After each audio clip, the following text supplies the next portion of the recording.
But How many people did you have at Octagon 1, the first ever show? It was, I think, if I remember well, it was 1,700. Right? So you did 4 times as good. If you look at it that way, you know what I mean? Exactly. But you said it like it's a hard pill to swallow. Like when you're, everyone loves me, and then okay, I got to start all over again. Like you did it, and just for the viewership that don't understand. In Germany, first tournament in Germany, how many people did you have? We had like 8,500. Yeah, 8,500, just sold out the biggest event ever with 19,000 people. Yeah. Biggest event in German history. Yeah. And that was in like a year and a half of moving there, right? So, because sometimes you are lucky, the things are going well. For example, we have this, because Germany was really not developed that much. So we took the biggest stars and then I don't want to say it's easy, it's hard work, but then it goes somehow how you want. So we are selling these big arenas because we have the biggest stars. In UK, market is more developed. I would say not that super developed, even if it sounds crazy for someone maybe. But the biggest stars, they are already in UFC. And the fans that we can call like MMA community, they are not the MMA community, they are UFC community. They used to watch UFC. So this is the hard part. You don't have a fighters. You have, but the biggest names are away, signed somewhere else. And you need to somehow attract people who are used to watch UFC and tell them you are interesting and worth enough to watch and love our thing and our heroes. So it just all takes longer. We see the progress. We know it's fine if you look at it like if you put it in a bubble and you see it. Okay, now it's progressing. It's good. It's perfect. But still, if you measure it with what you used to, it's that's different. This is something what is super hard to swallow, I would say, and go through. And that's only why the strongest can do this. It's in the business. I think in any industry, if you're expanding different countries, like this is the points that, and only the strongest, smartest, cleverest can go through or figure out how to deal with them to continue to grow and conquer at the end the market or achieve their goals. So now it's on us if we can do that. Because for me, it sounds to me like you're just describing life. Like I know you're talking about Octagon and the highs and the lows and everything else, but I felt personally, again, telling about me, after doing the UFC thing and everything else and having the adrenaline rush of 20,000 people, all this sort of stuff, then normal life is like you going to England. Like you said, you sell 4,000 tickets. You're like, yeah, but I'm used to selling 20,000 tickets.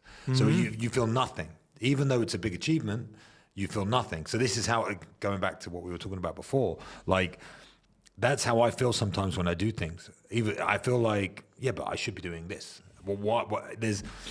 My sports psychologist spoke to me about this, and he said that your dopamine levels or whatever, I don't want to get, I don't know because I'm not scientific. Yeah, dopamine, if your levels are used to being here.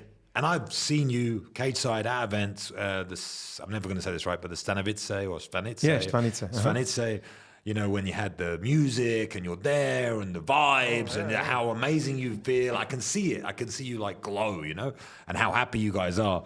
And then so those moments that you create, and that's what I said to Andre, was like, you guys create moments rather than fights. It's about the moments you create. It's like, you're so high. So your dopamine's so high. And then when you have to come down to like normality, for you, normality is not high enough. You know what I mean? That's actually, thank you for saying this. That's what is happening probably, So you're like, but a normal person. And you think something is wrong. But it's not. It's normal. And so it's hard. So it's very hard to adjust. Like for me, I've struggled with this as well. It's very hard to adjust to normality because you're used to how your dopamine being here. And if you don't hit this is why we become addicts and addictive and all that. And you just said you're workaholics. Which we both are, without a doubt, you know. And I've got to the point now in my life where joy, like just pure joy, doesn't exist. Because I feel like I've destroyed it. I have to work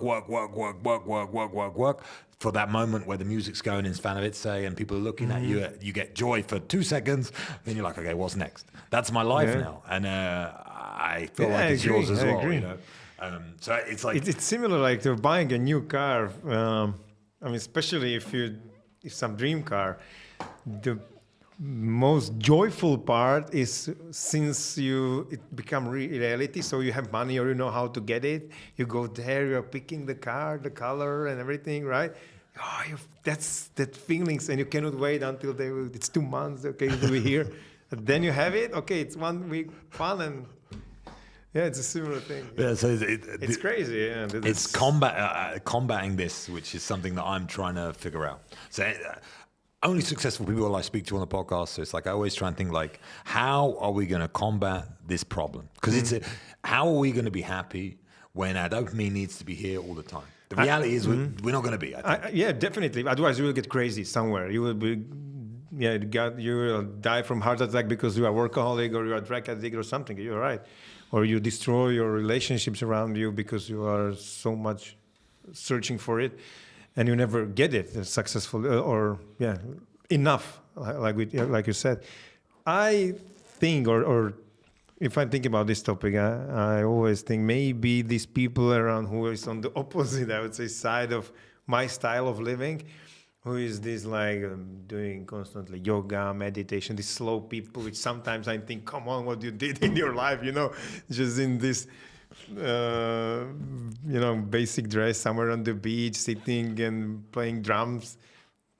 I don't mean it bad, but sometimes some voice inside of head saying, come on, you're doing nothing, just sitting here. But maybe they are right in something to consciously remind yourself, okay, I don't need everything. Sometimes it's good to be simple, and reminding this and to find the joy in simple thing and present moment, like is all these spiritual things.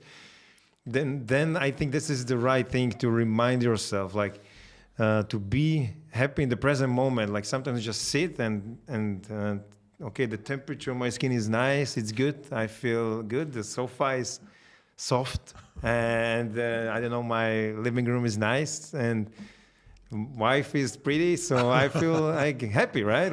Even if nothing is going on.